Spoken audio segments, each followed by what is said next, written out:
This episode of the Towing Life podcast is sponsored by Strong Arm Recovery. Strong Arm Recovery provides you with a professional towing service that treats your investment like it's their own. With locations in Ottawa, Ontario and Calgary, Alberta, and a full fleet of heavy and light service vehicles, they are guaranteed to meet your towing needs. You can visit strongarm-group.com for more information. Once again, that's strongarm-group.com.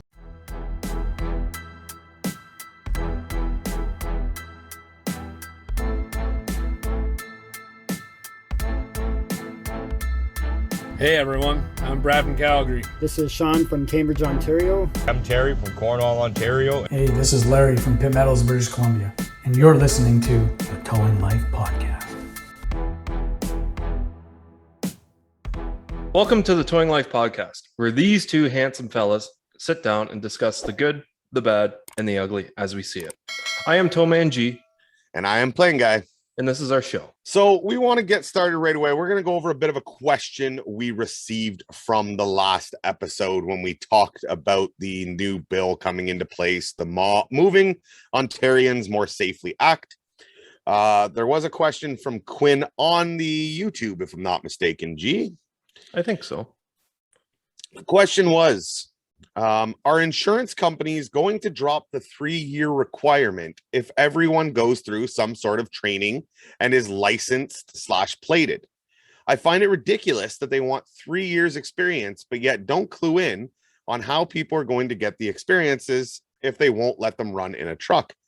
And that's a good question. When we discussed the tow licenses coming, you had made the point on if a trainee can run under drive the tow truck as long as he has a registered operator with him. And that kind of goes into this as well. The insurance is fighting, you need that 3 years. You need that experience, right? Anyone who's switched companies in the last little while, you'll notice that you have to go get a letter from your previous company or from their insurance company to pass on. I haven't ran into any issues with it, but not everyone leaves on good terms, and it's not always the employee's fault on why they left on bad terms. So that being said, it's true. If we have to go through a mandatory training, our insurance company is going to drop that 3-year requirement and help us open back up our hiring pool a little bit. What do you think, G? Well, I mean, I ran into that problem when I first started towing. You were there. I had to pay an insurance premium because I was under the age of 25. And I know a buddy of mine, he had to put the company in his name. It was him and his dad. So he now owns the company just so he could be insured to drive the tow truck, right? Because insurance companies, commercial insurance, doesn't want to insure anyone under the age of 25. And especially even more so without the 3 years driving experience or commercial driving experience, sorry. But that's just like it is for anything.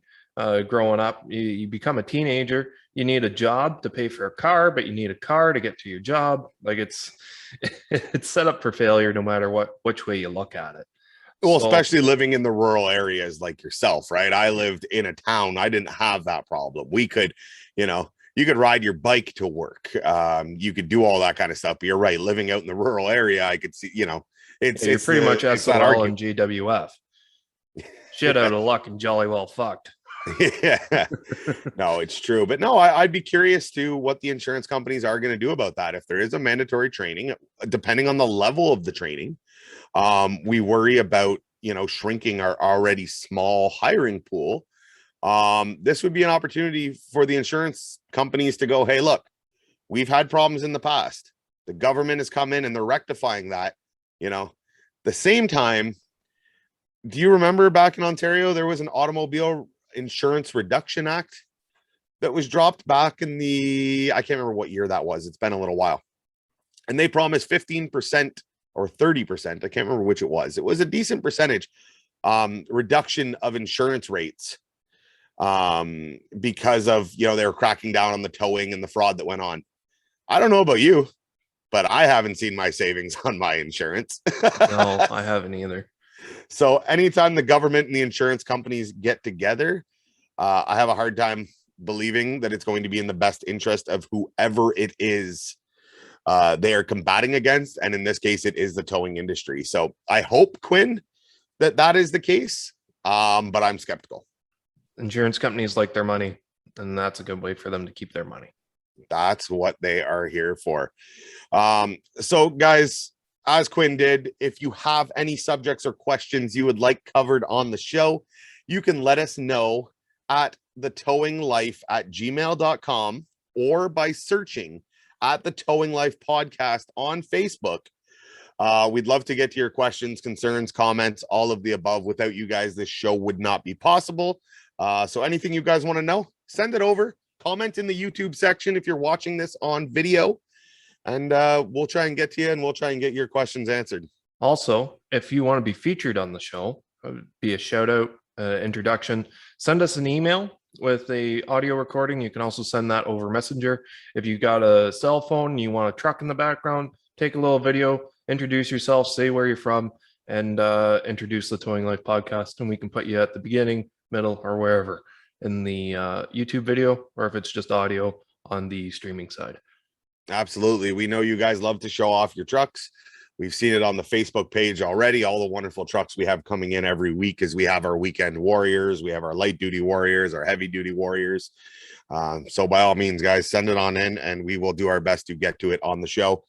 And yeah, include you guys in what's making this this podcast already start to take off. I am really impressed the way it's going, and I hope we can continue that for you guys. All right, G, let's start this off right. Let's get into a little bit of fun, a little bit of mistakes. We've both been at it a little while. We weren't always experienced. I've been doing it about 8 years. I think you've been doing it about 5. But in that time, I don't care if you've been at it for 20 years, for 5 years, for a year. In that time, we all make stupid, what I call rookie mistakes. And we will continue to make rookie mistakes. That's part of the learning curve. I was around when you were a rookie. I know you have plenty of them. Care to share one? Yeah, sure. I was in a truck by myself for, I think, the first 2 weeks on the road after I got out of my training. And first snowstorm, of course, because I started in the fall. So I get to this Jeep, and it's parked precariously on a hill, which I didn't think much of. And the 2 people with the Jeep wanted to be driven home. So I drove them home first. It was like a 3-minute drive, and that turned out to be the best thing that ever fucking happened to me. So I get back to this Jeep. I look at it, the Jeep's in park, didn't think anything of it. They said that the transmission or whatever was done in it. So I didn't think anything of it. Put my wheel lift down, backed up to it. And as I backed up to it, I saw the Jeep roll a little bit, but I thought it was just rolling on the parking pin. And you back up until it sounds expensive. You don't want to back up to something so slowly you don't know you're there, and then you can start pushing the vehicle across the parking lot. I've done that before too. Not fun. Doesn't make you look very professional. Anyways, so I backed up to this Jeep, and as I'm looking in my mirror, I see the tires actually rolling, and not rolling fast. I'm like, so I put my truck in park, and I get out, and the Jeep's rolling down the hill. But the Jeep was in park. Well, I guess apparently they put the transmission in park, but the transmission wasn't connected to anything anymore. And they used their e-brake that they've never used before to hold the Jeep there. And they didn't make me aware of that. So as I'm running down this snowy covered hill, chasing after this Jeep, trying to get the door open and press the brakes because I'm a damn idiot, I run after it, and I don't run that often. And it goes down the hill, and it crosses over the lane, and it goes down into the ditch, and it rolls down through the ditch, and it comes to rest. And I'm like, I'm fired. I've been here maybe a month, and I'm fired. I just lost my job. Screw this towing industry. Screw it all. I'm stupid. I won't get this done. And I think I called you, and I said, man, what the fuck do I do? I'm pretty sure that phone call consisted of, I just pushed the car into the ditch. You did what now? And he was like, take pictures and winch it out and carry on. I was like, wait, I can do that? He was like, yeah. And what else are you going to do? Yeah, exactly. And I think that was a very big learning experience for me. A, because I didn't cause damages to it, and it stopped like a foot away from a culvert. Mm-hmm. And B, it's when you screw something up, who's there to fix it? You are. So you got to do everything in your power within reason to rectify the situation and make it so even if you did fuck up, make it so that fuck up didn't happen, whether that's winching a car back out of the ditch, if you've just winched it out. No, it's if there's, if there's no damage, no harm, no foul, carry on, learn from it, and continue on your way. Right. I can only imagine what the owner would have said if they were there, though. Well, I'll give you an idea because it comes to the rookie mistake that I made. Back when I worked at a company, we had those Century wheel lifts. So for you guys that don't know, they have a spoon that kind of goes in at a weird angle. It cam locks in, and then there's a yellow basket that you strap over top of the wheels, which goes from the back of the spoon all the way over the wheel to the front of the T-bar. So the situation was this. I had a Chevy Cavalier. I mean, it's an old piece of shit. Regardless, you treat every car like it's worth $1 million. And it was an old piece of shit. And it's nose down in a driveway, and it's going decent size hill, and it's going, I can't remember, maybe 30 kilometers or so. So laziness kicks in. And I said, I don't want to dolly this. So what I'm going to do is I'm going to hook it up from the back. I'm going to put it into neutral. I'm going to pull it up this 50 meter, 75 meter driveway, pull it out onto the road, flip around to the front, grab it. Away we go. Bob's your uncle. Seems pretty standard. It's pretty standard. We've done it a bunch of times, right? Well, the way that the driveway crested to the road and the fact that I didn't basket the straps, the wheel onto the wheel lift, whenever I got to the crest of the road and the truck kind of dipped and the car kind of dipped and the tires touched, and those Century spoons are not very tall, that vehicle decided that it did no longer want to stay attached to my truck. And I did not have safety chains on it because I was flipping it around. Remember, it's in neutral. I was not going to dare put a parking brake on a 92 Cavalier or whatever it was, probably an 05 or something. And so in my rearview mirror, as I'm turning onto the road or on my side mirror, I see this thing go pop and roll. And the sinking feeling you get in your stomach when you are watching a car that you were there to tow roll down a driveway. And I got out and I looked, there's no stopping it. There was no way I was going to catch it. By the time I got out of the truck, it was almost at the bottom of the driveway, and it hits another parked shitbox Cavalier. Oh. With the customer standing there just watching, just jaw on the ground. I still don't know how. Now, it wasn't rolling at 100 miles an hour, and the way the cars hit, there was not a mark on either one. Oh. Not a mark. It was a lucky situation. And even if there was, I think this car had more missing paint than it did actual paint on the car. But I looked at the customer, I looked at the car. We both looked at each other, and we agreed, no harm, no foul. Load it up and get it down. Don't do that again. I think at that point, I took the laziness out of it, and I literally just threw the dollies and said, I'm not doing that stupidity again. But yeah, no. And, I wasn't new at that point. I had been at it for 3-4 years, right? I knew better, right? I got lazy is what happens. But man, I tell you, if you have not seen a vehicle rolling away in your mirror, first of all, good on you. You've obviously been doing things right this whole time. If you have, that terrible feeling that kicks in. And, I take it as a learning curve. And, I think that's all you can really do with it. You can't harp on it. You can't, no harm, no foul. Learn from it. I don't do that again.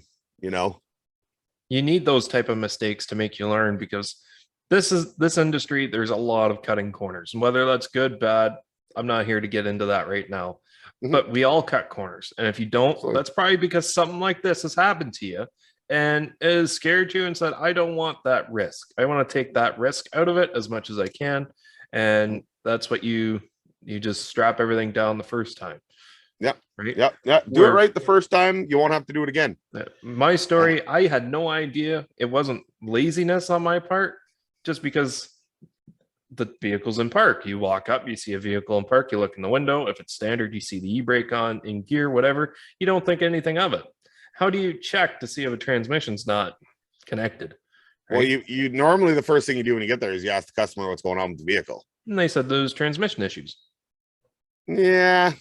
I'm not saying I wouldn't have done the same thing.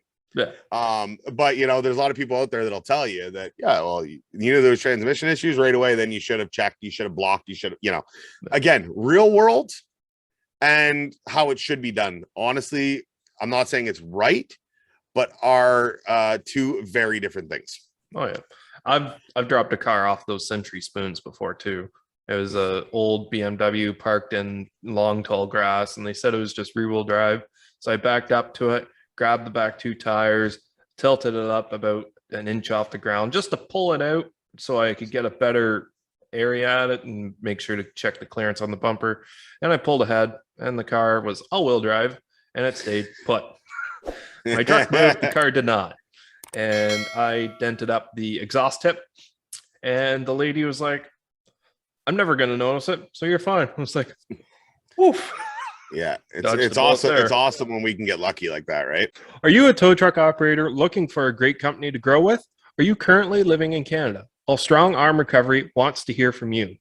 With a large modern fleet and competitive wages, Strong Arm Recovery is changing the way tow truck operators are taken care of. With national expansion on the rise, they are actively searching for franchisees across the country. There's also current openings in both their Ottawa, Ontario, and Calgary, Alberta locations for operators. Please visit strongarm-group.com for more information and how to apply.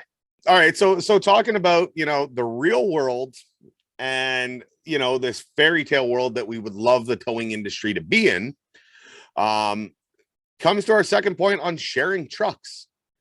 Sharing trucks sounds like a very simple concept, right? Two operators in a truck, two professionals. It's kept clean, it's kept fueled, it's kept greased, it's kept organized. I personally don't share a truck. I have before in the past. It's been a long time. Gee, I know you do. Yep. Ups and downs of sharing a truck. Obviously, for a company, it's an advantage. Truck is always moving. For the operators, what's it like? So we've got a couple of trucks, and even the truck that is mainly one driver's, it gets used on the weekends he's off. So we've got a flatbed that's a year and a half old, and it's got 250,000 kilometers on it already. We just mile trucks out because they never stop, right? And that's one downfall for the truck side of things, just because if it's a shared truck and it's always on the go, when can it come down for maintenance? When can it get stuff done? When does it get a break? It doesn't, right? But more so on the driver's side of things, we spend a lot of time in these trucks. We normally spend more time in a truck than we do at home.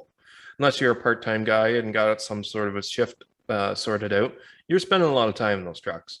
And I know myself, when I'm driving that truck, I've got a case of water in my back seat, and every time I finish a bottle of water, I throw it on the passenger floor. So when I get to a gas station or whatever, I can clean that out and carry on. But there's sometimes if you share trucks and you have communal trucks, you hop from one truck to another multiple times throughout the day. And I've ran into the situation before where I leave some of my equipment in the wrecker and I go hop into the bed. I take my lockout kit, my bag with all my gloves and my straps and everything. But I leave a case of water behind, a couple of pieces of garbage, because I think I'm going to be hopping into that truck again before my shift is done. Well, you know how it is. Once you go out and leave, you never know when you're coming back. Yep. And now the next guy hops into that truck, and I always feel bad because I don't like coming into someone else's mess. Living in my own mess, that's one thing. Living in someone else's, I'm not the biggest fan of. So I've always apologized and said, hey, can we meet up so I can get the rest of my stuff out of the truck, and I'll grab all my garbage and take it with me, whether I throw that in my personal pickup so I can throw it out at a later time, or we meet somewhere there. But not all people are like that. Some people leave garbage in door pockets. Some people just have it left under the seat. A wrapper here or there, a cup of coffee, whatever. It doesn't bother me. Yeah. Right. But when it's every time you hop into the truck and there's other people's garbage there, it gets to be a bit of I'm a maid, right? Yeah. And the same thing goes to like vehicle maintenance. Who greases the truck, right? Does the guy who's in it more greases the truck all the time? What if it starts making noise when one of the other guys is in it? Do they grease it? That's where the laziness comes in and ends up no one greasing it. Wait a second. If you're waiting till it's making noise to grease it, you're waiting too long to grease it. But I'm well aware of that. You're right, though. You're right. The truck is never stopping. Everyone's going to pass the buck. I'm off for the next day. This guy's in it, he can grease it. And then what happens is it goes back and forth. I imagine trucks that get passed around like that are probably less, well maintained than trucks that are single operators. Not all the time. I know a lot of single operator trucks that they just can't be bothered to do anything on their truck. Right. I've seen trucks that I've gotten into that were fairly new, at one point, and the thing hadn't seen grease in its life, and it was only one driver that was in it.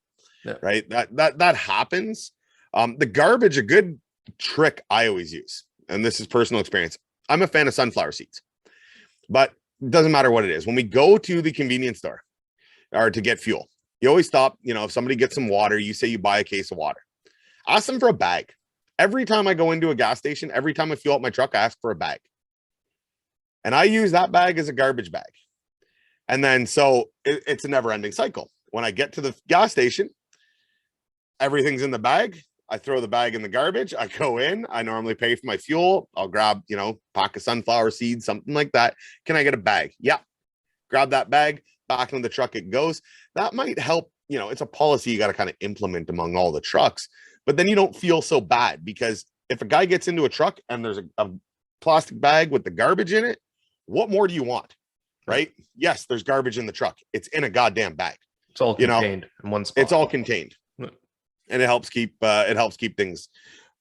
I've ran into where guys, we've never shared trucks, but same thing. If you're off for a bit, the truck's at the yard, somebody might have went out and used it, because their truck was down, whatever the case was. The biggest thing that gets me is fuel. And I imagine you guys run into that situation as well, right? There's always a general rule. What do you leave for fuel in the truck? I'm a big believer in a perfect world. Nobody would leave a truck for a next guy under 3/4 of a tank. Now, in a situation where I'm done for the night, I know the truck is going to be parked there. Yes, if I see 3/4 of a tank, just go fill it. Now, a situation like yourself where you said you had to swap out trucks midday, well, it's going to be a lot harder to, I'm going to swap out trucks. I'm not driving by a fuel station. I'm already, got call lined up. I'm not going to stop for fuel.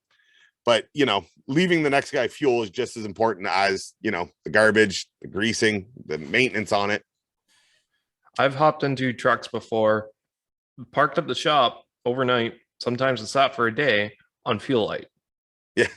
And I'm a big believer. When I fill up, I reset one of my trips. So I know how many kilometers I have, because there's an aftermarket gas tank in my one tow truck, and the truck says I can get 1,000 kilometers to a tank, and I'm lucky to get 400. So I kind of like to keep track of the kilometers. Well, some guys use that to calculate their tow kilometers. Yeah. And we have 2 trips on the truck, so you could use A and B, but it is what it is. And how many kilometers have you ran this fuel light? Because it's in the red. Do I have enough fuel to get to the fuel station? Or I've ran into where I hopped in one truck and I needed to go right now, no fuel. So then I go hop in the next truck, thinking I just need to get there. It was a police car or something, and that truck had no fuel in it as well. So I think I decided, you know what, I'll just take the wrecker. It's quicker, can get in and out of the gas station faster, have 2 options to get diesel instead of 1. But the other problem is with us is the gas station that we have an account with is closed at nights. Ooh. So the nighttime guys don't really have an option. Granted, the gas station closes at 9 p.m. and they start at 6. So they still have 3 hours to potentially stop and get fuel. Yeah. So it kind of falls on more of the day shift to make sure that the truck is fueled up for the night shift for the most part. And I normally try to do that. I normally do the thing where as soon as I get to a half a tank, I start thinking, how can I work a gas station into my route? Yeah. Once I get to a quarter tank, I'm like, okay, I need to stop at a gas station. After this call, that's where I'm going. Everything else kind of has to wait. Sometimes that gets pushed down to 1/8 of a tank if you got a running lockout or something. But as long as that's your top priority, once you get to a quarter tank, you're normally doing okay. Do I ever try to leave it parked there with no fuel in it? No one. I don't think anyone goes out of their way to intentionally screw over the next guy. I think there's people that do. I think it's happened plenty of times where guys have decided to, we're bitter assholes. I'm guaranteeing somebody has done it at one point going, oh, Joe's in that truck tomorrow. Oh, Screw yeah. that guy. I think that matters a lot to your area too, right? Obviously guys that are working in the city don't run into that as much. They've got fuel stations closer by and everything. I can tell you, I cover an area that I go up north, and after 7 o'clock at night, 8 o'clock at night, there's not a fuel station open for a couple 100 kilometers. So I won't leave town with, under half a tank, because God knows once you're up there, how long you're going to be up there. And, here fuel is not an option. But yeah, I definitely believe guys have 100% left it. That sounds like something one of us would do at one point. Let's be honest. Gee, I probably did it to you back when we were training. Well, it's one thing, like if you hop in someone's truck and that's their truck, they don't share a truck, and there's garbage in it or whatever, I don't get upset at that, because they weren't expecting someone else to get in that truck, right? Like my manager's truck, if I got to hop in it, garbage in the passenger floor, cash money sitting in the center console, doesn't matter.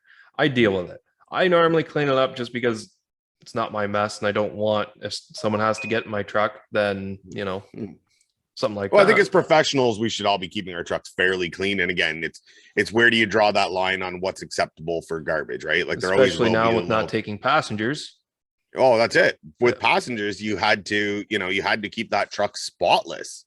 Do you remember the story? We worked with a guy, you would know this, who was the pinnacle of keeping his truck clean. Yeah. I mean, it was beautiful to get in this man's truck. So clean. He would spend 4 or 5 hours a week detailing it. Yeah, and good on him, right? Good on him. I think I paid him a couple times to do mine. Yep. But I remember this poor guy gets a customer one day, and he was so proud of how clean he kept his truck. And he gets a lady. We've all had that lady. She was quite the entertaining one to tow. And he gets there, and he's towing her vehicle, and she hops up in the passenger side, and not sarcastically, but dead-faced, says, oh, they couldn't have sent a cleaner truck, as if this truck was dirty. No, she said, is there like a white glove service with this roadside? Right. So I don't have to ride in the dirty truck or something along the lines. Yeah. This poor man was crushed. I mean, I would literally, at any point during the day would eat off of the guy's passenger floorboard, his dashes, anything, because it was immaculate. And this poor lady wanted, I don't know what she wanted, a Bentley to come pick her up. Listen, your roadside costs about $100 a year, and you get full value for it, because we were there multiple times. No one wanted to deal with her anymore. But this poor guy was just crushed. And if there could be a poster child for how your truck should be kept when it comes to cleanliness, he was definitely that guy. He left everything in cases in the back seat, and it all fit in there like Jenga. It was perfect. Nothing ever moved when you turned a corner. He was also driving the nicest truck we had at the time, like nicest interior. I think it was a 2015 GMC. So it had like the wood grain on the side, straight black dash, no dust on it. Like the truck looked absolutely immaculate. Beautiful truck, nice big touchscreen. It was a nice looking interior. And he worked. Right. There's a lot of guys that'll use that excuse that, oh, well, I'm working, so it's busy and it's dirty. He worked. There's no excuse for it. I'll be the first one to say I don't keep my truck as clean as I should. And without passengers, you're right. It's definitely become less and less of a thing. But I still keep it, wipe down the dash at the end of every day, give it a cleanup, do that kind of stuff. And especially, I think, especially if you're sharing trucks, think of the next guy. Just because you like it one way doesn't mean he does. A little bit of initiative goes a long way. And with that, if you keep your truck clean, that's good. But what if you damage someone's car, right? When you damage someone's car, depending on the circumstance, do you pay for that, or does the company pay for that? Oh boy. This is going to be a tough one, and I think we're going to get a lot of pushback on it. I'm going to give my opinion. If you don't like it, cool, make your own show. This is my opinion. So Ontario is weird. I think the towing industry as a whole is weird, but I can only go on how everything works in Ontario. We have a mix of employee drivers, we have contractor drivers, we have commission drivers, we have hourly drivers. We've got quite the mix of things going on. I personal opinion, believe that if the damage was caused due to gross misconduct or incompetence from the driver. Now, incompetence can go two ways. It can be lack of training or it can be just stupidity, right? Lack of training, the first one's on me. As a company, I would say the first one's on me. If it is not a lack of training, if it is just driver stupidity, meaning you did not, you backed in and hit somebody, right?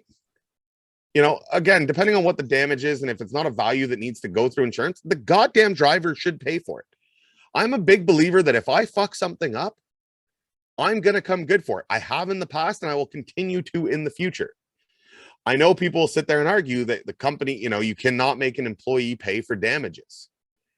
You shouldn't have to make an employee pay for damages. If your employee is worth a shit and it has, a good head on his shoulder and decent morals, I believe they should volunteer it themselves. Right? I took out an oil pan once in 8 years. I've taken out one oil pan. I didn't double pick the car. I had a Z boom. I could get decent tilt angle. I did not take the appropriate steps to prevent the oil pan from getting damaged. It was like a 75-kilometer tow. I took it out on the last 500 meters. I know the spot. I felt the bump. That's how it always works. Yeah, you feel it. You feel it. And it's always near the end. Yeah.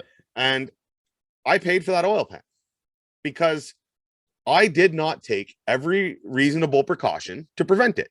I'm not saying I turned the call down, but I could have double picked it. I could have towed it backwards with dollies. You want to avoid taking out an oil pan on a Golf? Tow it backwards on dollies. Your dolly bars ain't going to take an oil pan. So there was steps that I could have taken to protect that from happening that I didn't. So in my opinion, that was driver incompetence. So I will pay for it. Now, if I double picked it and I did, everything right, and shit does happen, flukes happen, and that oil pan still got taken out, okay, that's a little bit different. If you did everything how you were supposed to do it and something still got damaged, we need to reevaluate, obviously. But I think that there is an argument. Again, if it's lack of training, if you haven't trained a guy how to, let's say, do a broken ball joint and he takes a bumper out, hopefully he's got a waiver signed, because anybody doing a ball joint should. But if he doesn't, that's lack of training. That can't fall on the driver. Where do you find that line and where do you even that out? I don't know. It's a hard line to walk. But I'm a big believer, if it's something that I did because of my own laziness or my own incompetence, I'm covering it. I had the previous company I worked for, we had an enclosed trailer for towing motorcycles.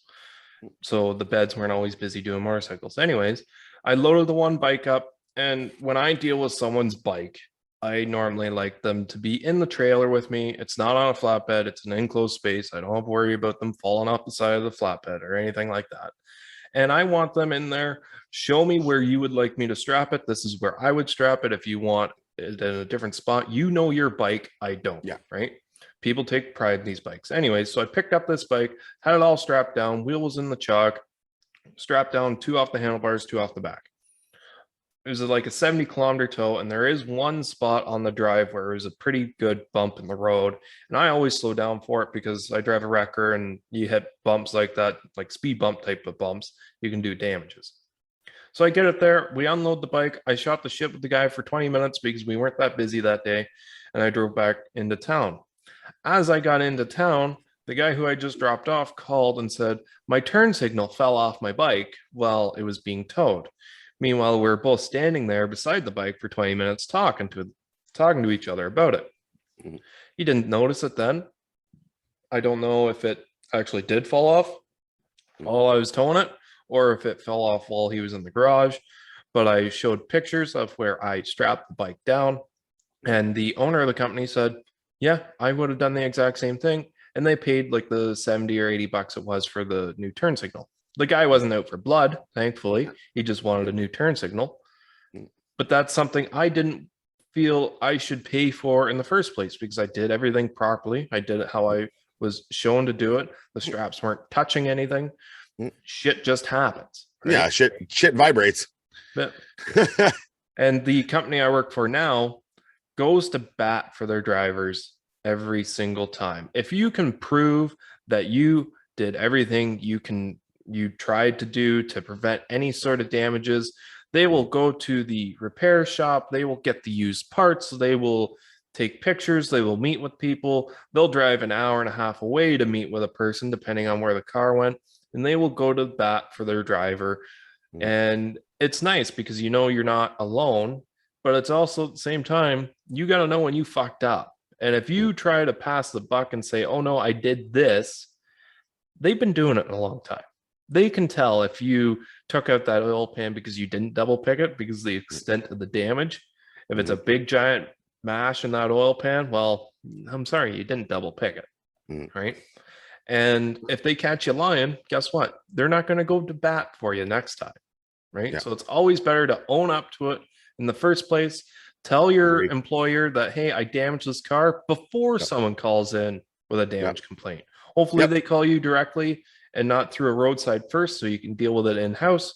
It is what it is. Stuff happens. A lot of people just call the roadside right off the bat. But no, if you notice there's agree. damage while you're dropping the vehicle off, try to come up to agreement with the guy there, guy or girl. Say, hey, I see that I caused a bit of damage here. Exchange phone numbers. I would like to pay for it. Let me know.